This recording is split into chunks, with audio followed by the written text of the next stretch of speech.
Hey guys, welcome to Boxing Squared for boxing news and views from around the internet.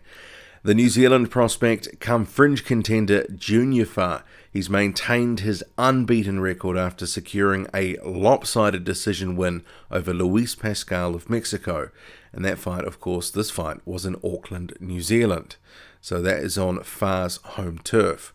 Even though two judges recorded a shutout for Fa 100-90, and the third giving the Mexican opponent just a round 99-91.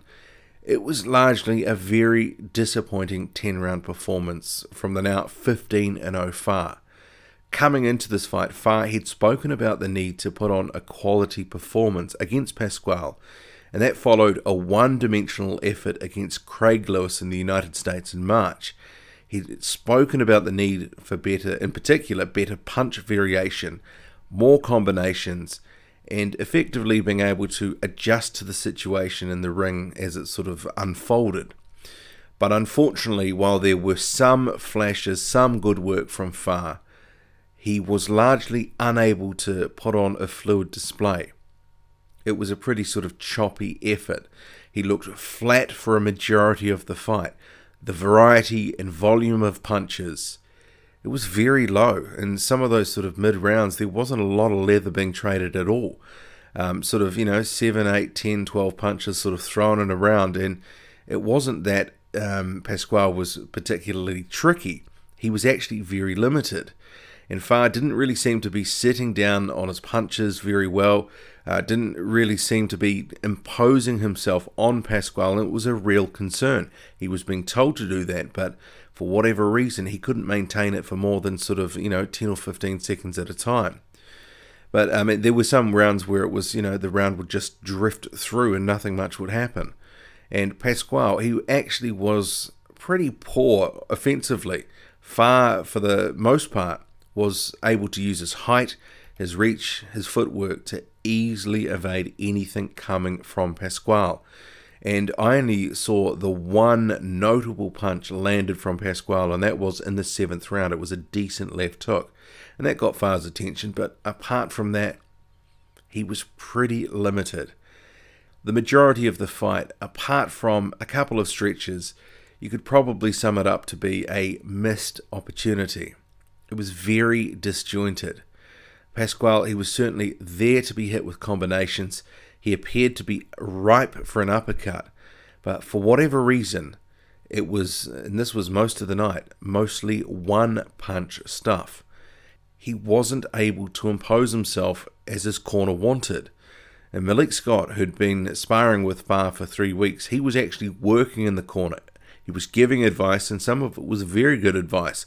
And he appeared to be, as the rounds wore on, getting increasingly frustrated that his instructions and the advice he was giving were not being implemented, or the adjustments, just for whatever reason, weren't being made. Some of it was sort of Groundhog Day stuff. You'd get the advice to sort of, step this up, impose yourself, do this, do that, throw a left here, push off when you get in the clinch. You actually work out of some of these things. But when it came to the next round, it was, sort of deja vu to the round before. And Scott had been, prior to the fight, he'd been interviewed, and he talked about the importance of punch variation and the fact that when Fa tied up, he needed not to make silent agreements, silent contracts on the inside, that he had to fight out of clinches and he had to think about what he was doing. And Scott had actually predicted that, Pascual, he would be no danger at all for Fa, and it would be one of the best performances of Fa's career. And the last part, well, it didn't happen, but the first part, Scott was right. Pascual was not any challenge. I mean, it was, he didn't really put much on Junior Fa when he potentially could have. He was, sort of trying to walk Fa down in some of those early rounds. Limited success, as I've already mentioned. But the win, it was far from a great performance. So what I'll do, though, I'll get to the good, and then I'll move on to some of Fa's post-fight comments, and let's just touch on the what next. So the good, well, it's another win. Junior Fa advances to 15-0, and in the process he picks up the WBO Oriental Regional Belt. I mean, there was some talk in the broadcast that having that belt would propel the New Zealander into the sanctioning body's top 15. I think we'll just have to see where the rankings go in the next month or two, because I'm not sure that having that regional strap will automatically get him in the 15. But we'll have to see. I mean, for him, it would be good if it did. I think we also have to look at this fight as the fact that it represented another learning opportunity. The level of opposition, it's still at the level where, while he's not able to completely execute his game plan perfectly, he's still able to win rounds comfortably off the back of his jab and overall activity. There were some brief stretches where he did turn on the aggression. He did throw more than 1 or 2 punches where he looked, decent in stretches. He was also, in particular, in the first round, looking pretty good with his feet, with his hands, the quickness, it looked pretty good. And we shouldn't forget that actually he came into this fight in career best shape, 251 pounds. Previously, he'd been up at 256 for the Lewis fight, and a year or so ago, he was fighting in the 270s. So he is bedding in a new body. He's clearly been putting in the work in the gym, and it's starting to pay off with his actual body, the way he's looked. His shape is changing. And he was able to make it through to the final round at the end of the 10th, and he didn't really look in trouble. He didn't really look gassed at any point in the fight. So his fitness and conditioning overall, 10 3-minute rounds, it was pretty good. Although Fa was dictating the action, so he was able to largely fight at his own pace, and thus, that would have helped him conserve some energy, meet it out over a few rounds instead of getting tied up into some sort of war with Pascual and sort of draining the tank. But Pascual, he never posed that sort of risk. But we have to sort of say, though, the result, it was never in doubt. He was able to keep racking up those rounds, and that certainly, it's got to be taken as a positive. It wasn't all good in there, but he was still able to do his job, win the rounds, and ultimately get the decision. And in some respects, Pascual, a relatively unknown fighter from Mexico, he was 13-1 coming into this, Mexican heavyweight champion. He'd just won the Mexican heavyweight title a couple of months back from a guy that was on his debut. He turned up to the weigh-in, it didn't look in particularly great shape. So I think there were a lot of us thinking, well, actually, judging by what we've seen and even some of the YouTube clips from his career, the snatches of around here, around there, I don't think many people were expecting much. And he probably did perform better than expected. And he did show that he's got a decent chin. He took a number of flush shots to the chin and the general head area. But it has to be said, he was extremely limited on offense. He didn't really throw too much. He wasn't able to get inside to touch far up with anything, really. He just couldn't close the distance. And as the fight wore on, he did get more and more low volume. I mean, after the fight, so here's the comments from Fa admitted there was certainly stuff that he could have done better. In particular, he referred to second phase work. He also referred to not smothering his own work, not frustrating himself, and that he should have finished off Pascual, or he felt he should have finished him off, because he hit him with many clean shots. But he also vowed to come back stronger, that he will be looking back at this fight, working on the weaknesses. He was asked, though, if the performance that he'd put on against Pascual, was this a performance that was going to turn heads? And his response was, possibly not. And, that's an honest assessment from him.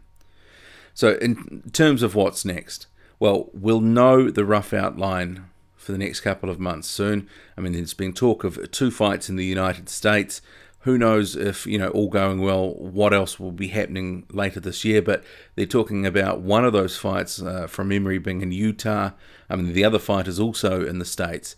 But it might be, given what we've seen the outcome of this fight against Luis Pascual, potentially the level of opposition is going to have to be considered very carefully. And perhaps the length of Fa's sort of apprenticeship as a prospect depending on how confident they are that he can sort of step up, start putting more complete performances together, maybe his sort of prospect phase does need to be extended for a few more fights. And that might just be more about the levels that just sort of dial things back, slow things down slightly. And from watching far, you can tell actually there's a lot of ability there, a lot of natural talent. Technically, he's actually pretty good, but for whatever reason, he wasn't able to put it all together in the ring against Luis Pascual. It's fair to say, I think, that there's going to be some people, and I'm sure I'm going to see this in the comment section, that have now got more questions about Far, where he's going, where he's headed, his place in the heavyweight division, and overall, what is his upside. I think my view on this at the moment is, it's still a wait-and-see situation. Very talented guy, and it's clear to me at least he's got the potential to go a long way. But for whatever reason, in this particular fight, he came in a bit flat. He appeared to be lacking in some confidence perhaps. And for whatever reason, he went away from his intended game plan. The punch variety, the combinations. It sort of ended up being one-punch stuff, and most of it was headshots. But importantly for him, he moves on. He got the win. We can't forget that. He's now 15-0. He's got a minor title in tow. And he's got plenty of things to think about and plenty of things to work on. And I'm sure this is going to make him hungry, because obviously this is 2 performances on the trot now where he hasn't put his best foot forward, where certainly he had the opportunity to do so. So I think we'll have to see where this goes, but I think Junior Far, let's not write him off just yet. He's still a work in progress. He's still got time to, it's not even turning it around, he's still got time just to make corrections to help put together that performance that we've seen him put together before against the likes of a Fred Latham. He can certainly make the adjustments he needs to. The question of how far he can go in the division, well, that's a broader conversation. I think we need to see the next few fights before we really know where his stock is at.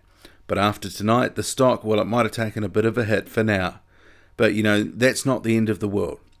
He's just got to move on to the next one, forget about this one, and just keep doing his thing. What do you make of it all? Drop a comment loud and often. Hit like, hit subscribe, follow me on Twitter. Boxing_squared. I'm out.